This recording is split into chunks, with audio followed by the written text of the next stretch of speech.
అమ్మ ఇప్పుడు ఒక మనిషి మాట్లాడుతుంటేనే ఆ మనిషి మీద దయ్యం ఉంది, లేదంటే ఏదో ఉంది, హ్మ్. ఏదో శక్తి ఉంది అని జెప్తారు. హ్మ్. అలా చెప్పడానికి అవతల వాళ్ళు ఎన్ని రోజులు సాధన చేస్తారో, ఎలాంటి సాధనలు చేస్తారు? ప్రేతాత్మలు పట్టిన వాళ్ళని చూసినప్పుడు ఆళ్ళ కళ్ళల్లో కంటిపాపలో మన ఫిలిం అనేది రివర్స్‌లో కనిపిస్తది. ఓకేనా? గోర్లు కట్ చేయరు, స్నానం చేయరు. వాళ్ళకి స్నానం చేయాలన్నా, నీట్‌గా ఉన్నా నచ్చదు ఎక్కువగా. ఇలా ఉంటారన్నమాట. కొన్ని కొన్ని లక్షణాలుంటాయి. శుష్కించుకుపోయుంటారు ప్రేతాత్మలు పట్టిన వాళ్ళు. బాడీ అంతా లోపల బ్లడ్ పీల్చేసి ఉంటుంది.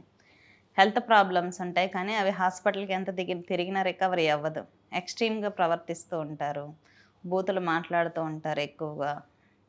ఇటువంటి లక్షణాలంతా ప్రేతాత్మలు పట్టిన వాళ్ళు నెగెటివ్ ఫోర్స్ ఉండే వాళ్ళ లక్షణాలు. వ చూడగానే చెప్పేయొచ్చా అమ్మ? చెప్పచ్చు.